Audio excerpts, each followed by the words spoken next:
नमस्कार विद्यार्थियों, कैसे हो सब। आज अपना एक सब्जेक्ट का फिर एक नया टॉपिक लेके आए हैं और आज का अपना टॉपिक रहेगा रुधिर वाहिनियां।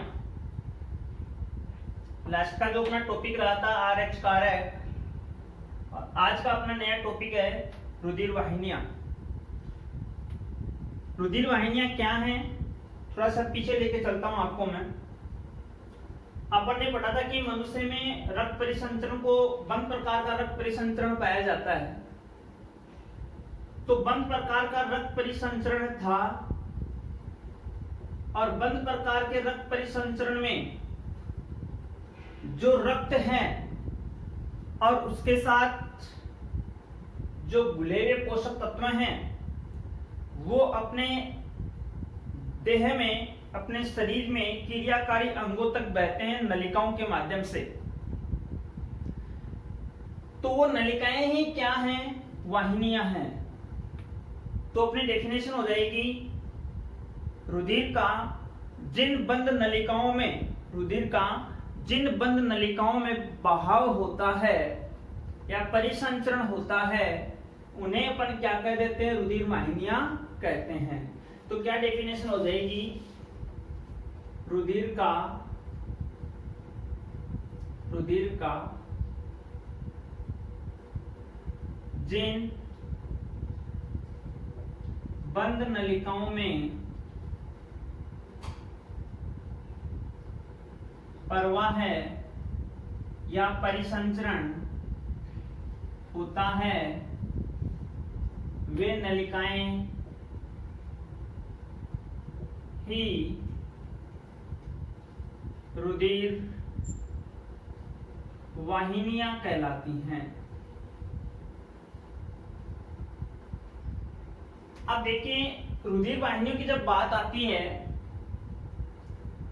तो अपने शरीर में जो आवश्यक तत्व हैं या रुधिर का शरीर के एक भाग से दूसरे भाग तक पहुंचाना है, तो पहुंचाने के लिए 3 प्रमुख प्रकार की वाहिनियां उसके लिए उत्तरदायी हैं। उसमें सबसे पहली आती है धमनी, जिसको अपन आर्टरी बोलते हैं, और सीरा, जिसको अपन वेन बोलते हैं, और केशिका, कैपिलरीज होती हैं। ये 3 प्रमुख रुधिर वाहिनियां होती हैं अपने शरीर में, हृदय से रुधिर को ले जाने के लिए और संपूर्ण शरीर से रुधिर को हृदय में लाने के लिए। अब आपको मैं बता देना चाहता हूं कि ये जो धमनी है, सीरा है, केशिकाएं हैं, मतलब रुधिर वाहिनियां हैं, ये रुधिर वाहिनियां 3 स्तरीय होती हैं। कितने स्तरीय होती हैं? 3 स्तरीय होती हैं। यदि अपन इसका सेक्शन कट करें तो आपको इस प्रकार से दिखाई देंगी।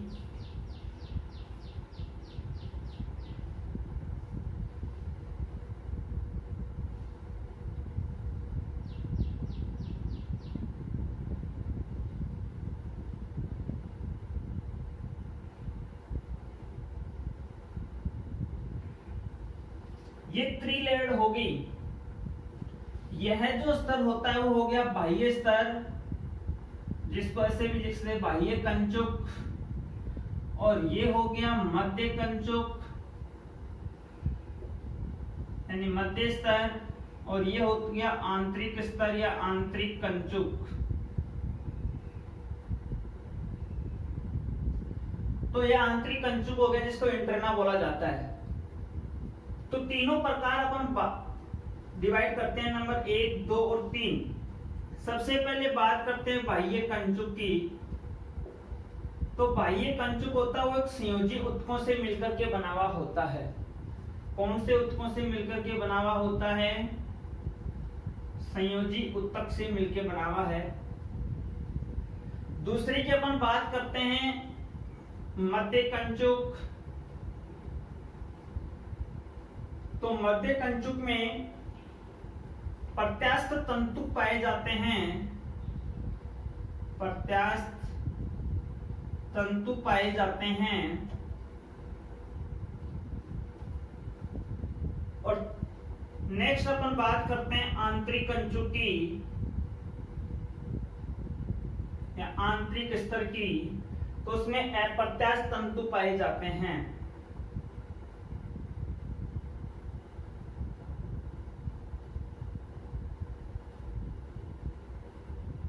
अप्रत्यास्थ तंतु पाए जाते हैं। इतनी सी बात अपन को ध्यान में रखनी है कि ये 3 स्तरीय होता है, एक बाहर का है, मध्य है और आंतरिक कंचु का इंटरनल लेयर है, इंटरना है। अब मैं बात कर रहा हूं धमनी, शिरा और मोस्ट जो अपना पॉइंट स्टार्ट होता है वहां से, इसका इतने का स्क्रीनशॉट ले लें आप। अपन नेक्स्ट टॉपिक में बात करेंगे तो अपना टॉपिक आएगा धमनी शिरा। धमनी शिरा सबसे मोस्ट टॉपिक रहेगा अपना। अब देखिए, मैं आपको बताना चाहता हूं कि रुधिर वाहिनियों में सबसे पहली जो वाहिनी आती है वो वाहिनी है धमनी। कौन सी है? धमनी है। आर्टरी जिसको अपन बोलते हैं। तो धमनी अपने हृदय से शुद्ध रुधिर को संपूर्ण शरीर में पंपिंग करती है। जैसे बाई साइड में अपना जो हार्ट है, इस हार्ट से संपूर्ण जो शुद्ध रुधिर है, संपूर्ण शुद्ध रुधिर का मतलब जो रुधिर इसमें क्या है? ऑक्सीजन है। मतलब वो कौन सा रुधिर हो गया? ऑक्सीजनित रुधिर हो गया। तो संपूर्ण ऑक्सीजनित रुधिर को संपूर्ण शरीर में पंप करने का कार्य करना, संपूर्ण शरीर में बंद नलिकाओं के रूप में पहुंचाने का जो कार्य करती है वो कौन सी वाहिनी करती है? धमनी करती है। तो धमनी की डेफिनेशन क्या हो जाएगी? बोलो। धमनी की डेफिनेशन ये हो जाएगी, हृदय से शुद्ध रुधिर या ऑक्सीजन युक्त रुधिर आ जाएगा। हृदय से शुद्ध रुधिर को संपूर्ण शरीर में पंपिंग करने वाली वाहिनी या वाहिनियां धमनी कहलाती है। क्या कहलाती है? धमनी कहलाती है। और जो शिराएं होती हैं, शिराएं क्या करती हैं कि संपूर्ण शरीर में जो अशुद्ध रुधिर है उस संपूर्ण शरीर के अशुद्ध रुधिर को हृदय में लाने का कार्य करती है। मतलब ध्यान देना, धमनियां हृदय से रुधिर को संपूर्ण शरीर में ले जाती हैं। मेनली शुद्ध रुधिर अधिकांशतः, जो अपवाद होगा मैं आपको बता दूंगा। और शिराएं क्या करती हैं कि संपूर्ण शरीर में जो अशुद्ध रुधिर हो गया, अशुद्ध रुधिर कौन सा होता है? CO2 युक्त जो रुधिर होता है, उस अशुद्ध रुधिर को संपूर्ण शरीर से कहां लेके आती हैं? वापिस हृदय में लेके आती हैं। तो वो क्या कहलाती हैं? शिराएं कहलाती हैं। अब आपको मैं दोनों धमनी और शिराओं में अंतर के साथ पूरी प्रोसेस को अपन कंप्लीट करते हैं कि धमनी और शिराओं में डिफरेंस क्या है, आप अच्छी तरह से समझ जाएंगे। तो अपन को एक चीज और मैं आपको बता दूं कि धमनी आगे छोटी छोटी नलिकाओं में बट जाती हैं, उन्हें अपन क्या कहते हैं? धमनिका कहते हैं। तो धमनियां आगे चल करके छोटी छोटी नलिकाओं में वर्गीकृत या विभाजित हो जाती हैं, जिन्हें अपन क्या कहते हैं? धमनिका कहते हैं। अब एग्जाम में क्वेश्चंस आ जाए धमनिका किसे कहते हैं और आप डिफाइन किसको कर दो? धमनी को। तो इस बात का विशेष रूप से ध्यान रखना। इसी प्रकार से शिरा है, तो शिरा क्या करती है? संपूर्ण शरीर से अशुद्ध रुधिर या विऑक्सीजनित रुधिर को हृदय में लाने का कार्य करती है। तो वो वाहिनियां क्या कहलाती है? शिराएं कहलाती हैं। और शिराएं आगे चल के छोटी छोटी वाहिनिकाओं में बढ़ जाती है, जिन्हें शिरिकाएं कहते हैं। जिन्हें क्या कहते हैं अपन? शिरिकाएं कहते हैं। इस बात का विशेष रूप से ध्यान रखना।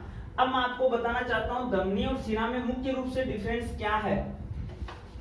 तो यहाँ अपन नोट करेंगे कि धमनी और शिरा में मुख्य अंतर क्या है। तो एक साइड में मैं नोट कर रहा हूं धमनी, एक साइड में अपन नोट क्या कर रहे हैं? शिरा। बॉक्स में अपन इसको एडजस्ट करते हैं और पूरा का पूरा एक्सप्लेनेशन डिफरेंस में हो जाएगा। ज्यादातर एग्जाम में या तो आपसे क्वेश्चन ये आएगा कि धमनी किसे कहते हैं, धमनी का कार्य क्या है, या धमनी शिरा में कोई दो अंतर, ज्यादातर अंतर का क्वेश्चन एग्जाम में पुटअप होता रहता है, तो अपन को बॉक्स बना के देना, ऊपर हेडिंग डालनी है धमनी शिरा में अंतर क्या है। तो सबसे पहले देखना, मैं अंतर की बात कर रहा हूं कि कितने अंतर अपन नोटेट कर सकते हैं। पहले की मैं बात कर रहा हूं तो धमनी क्या करती है, हृदय से रुधिर को शरीर में ले जाती है। तो धमनी की डेफिनेशन नोट कर सकते हैं, यह है वाहिनी हृदय से रुधिर को संपूर्ण शरीर में पंपिंग करती है। और शिरा क्या हो जाएगी, शिरा संपूर्ण शरीर से रुधिर को हृदय में लाने का कार्य करती है। ठीक है, अब देखना, आपको जो सरफेसली दिखाई देती है अपनी स्किन, त्वचा के यहाँ आपको दिखाई देते हैं कि अपन जिसको बोलते हैं कि मेरी नसें दिखाई दे रही हैं, ये क्या होती हैं, शिराएं होती हैं। तो शिराएं ऊपरी स्तर पे होती हैं और धमनियां काफी गहराई में स्थित होती हैं, इस बात का ध्यान रखना। तो मैं एक नोटेड और लिख दूं पॉइंट, एक ध्यान देना, जो आपको दिखाई दे रही है नसें नीले नीले रंग की होती हैं, अरे नीले रंग की होती है ना, जबकि धमनियां होती हैं वो लाल रंग की होती हैं। दो अंतर मैं यहाँ नोट कर रहा हूं, धमनी लाल रंग की होती है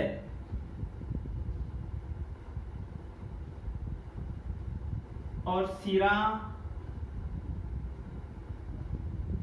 नीले रंग की होती है। ठीक है, दूसरी चीज, धमनियां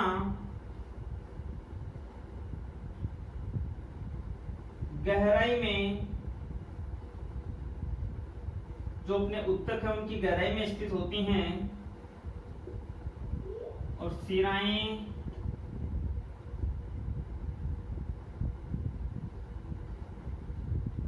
ऊपरी अधिचरम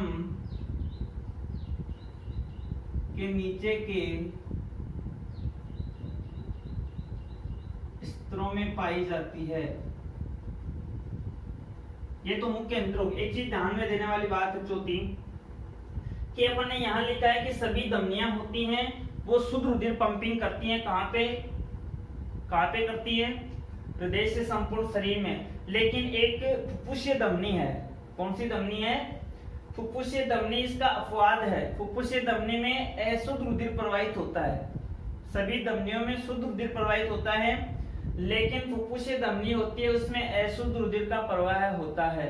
और इसी प्रकार शिराएं क्या करती हैं, चाहे मैं यहाँ नोट कर दूं एक अंतर, धमनियों में शुद्ध रुधिर का प्रवाह होता है, लेकिन यहाँ ब्रैकेट में मैं अपवाद लिख रहा हूं, अपवाद पे विशेष रूप से फोकस करना।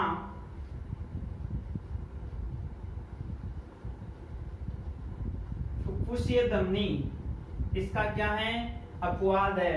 मतलब फुफ्फुसीय धमनी में कौन सा रुधिर बहता है, अशुद्ध रुधिर बहता है। ठीक है, और शिराओं में अशुद्ध रुधिर का प्रवाह होता है, लेकिन यहां भी ध्यान देना एक अपवाद है।